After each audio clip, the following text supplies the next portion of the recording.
मराठवाड्यामध्ये यंदाच्या महापुरानं शेतीचं प्रचंड नुकसान झालेलं आहे। खरीपाच्या 66% पिकांचं नुकसान झालं असा महसूल प्रशासनाचा प्राथमिक अहवाल आहे। जायकवाडी प्रकल्पातनं केलेल्या विसर्गामुळे शेतीचं मोठं नुकसान झालेलं आहे, ते आणखी वाढू शकतं। मराठवाड्यात 48,34,366 हेक्टरवर पेरण्या झाल्या। खरीप हंगामाला पावसाचा मोठा फटका बसला। सर्वाधिक फटका हा पुणे जिल्ह्याला बसलाय। सप्टेंबर महिन्यात सर्वाधिक 26 लाख हेक्टरला अतिवृष्टीचा फटका बसल्याची माहिती कृषी विभागानं दिली। राज्य सरकारकडून ऑगस्टपर्यंत पंचनामे झालेल्या शेतकऱ्यांना मदत दिली जाते।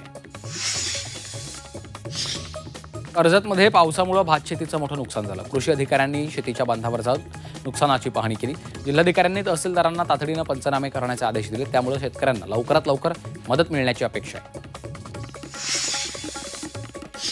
शेतकरी कामगार पक्षाच्या प्रवक्त्या चित्रलेखा पाटील यांनी अलिबाग मुरुड तालुक्यातल्या भातशेतीच्या नुकसानाची पाहणी केली।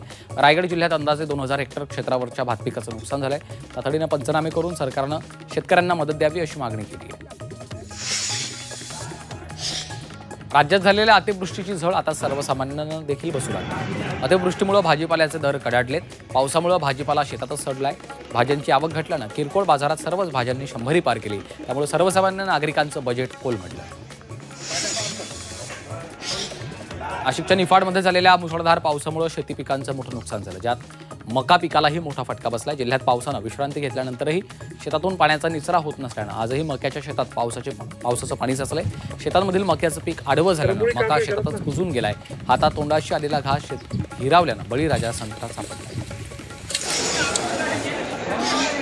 नाशिक कृषी उत्पन्न बाजार समितीमध्ये कोथिंबीरीच्या दरानं 100 पार केली। बाजार समितीमध्ये कोथिंबीरीच्या एका जोडीला 170 रुपये एवढा दर मिळतोय। अतिवृष्टीमुळे बाजारात पालेभाज्यांची आवक 50% घटली आहे, त्यामुळे पालेभाज्या दुपटीनं महागल्या। आवक घटल्यानं पालेभाज्यांचे दर सध्या तेजीत आहेत।